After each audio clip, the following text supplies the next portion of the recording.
Broadcom joining the trillion-dollar market cap club today. After its earnings surge, Stacy Rasgon Bernstein is with us. It's nice to have you with us, too. Are you surprised at this stock move today? How would you put it into perspective for yourself?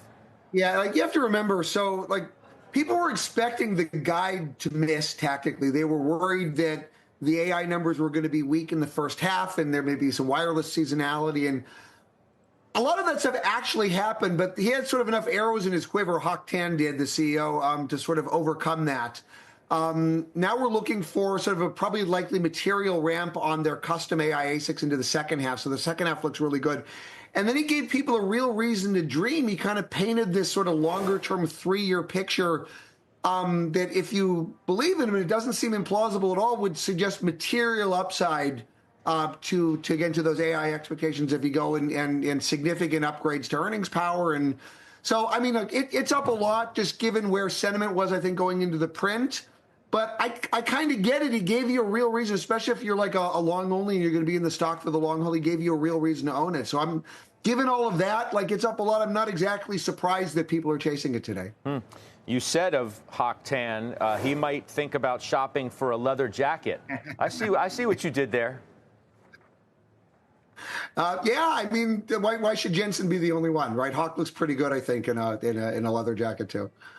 Yeah, it does speak to how this company is, trying to get an AI lift, and it is a part of its business, but it's not the biggest part of its business, which I find interesting in thinking about how much should a chip company, how much of an AI bump should a chip company get when it isn't their massive, if not core, business? It's going to be their core pretty soon if they're anything close to right. If you sort of roll the numbers out a few years, I think currently it's I can't remember. They did $12 billion this year out of I can't even remember what the number was. It was I don't know, 30 was third of their business right now. It was more as a percentage of their semiconductor business. If you look at the potential growth that they're talking about, if you go out a few years, though, the AI piece is going to be a material part. It'll probably be 40% plus of the total company. And I mean, it'll easily be more than half of the semi business, like if you're looking out like 3-4 years, if you believe it.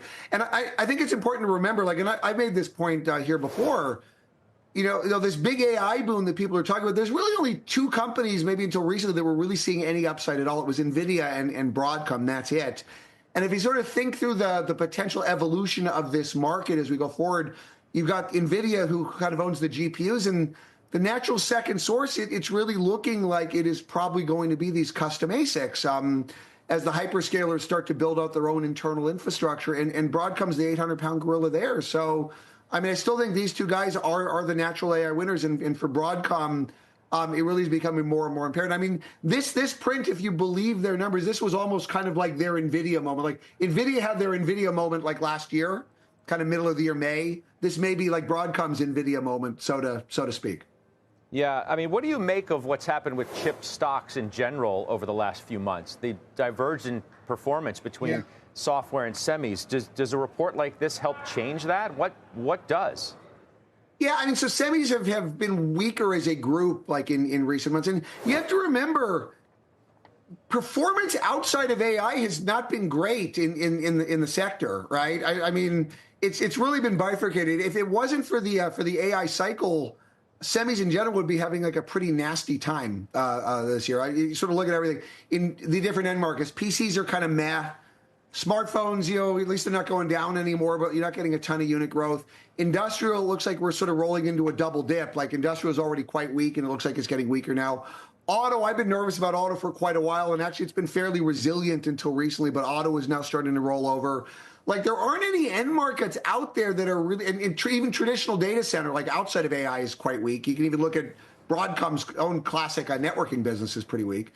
There's nothing outside of AI that is really strong. It's sort of supporting the whole space. And given that context, I'm not necessarily surprised to see the divergence we've seen within semis, and that'll filter into like the different ways that the sector plays off against other sectors as well. And quickly before I let you go, you did raise your price target to 250 from 195. I mean, we're at 226. It could get to 250 reasonably quickly. I guess we'll worry about that when we get there. But it's having a good run today, yeah. Yeah, it is. I know how much you love to talk about your price targets. We'll see you soon.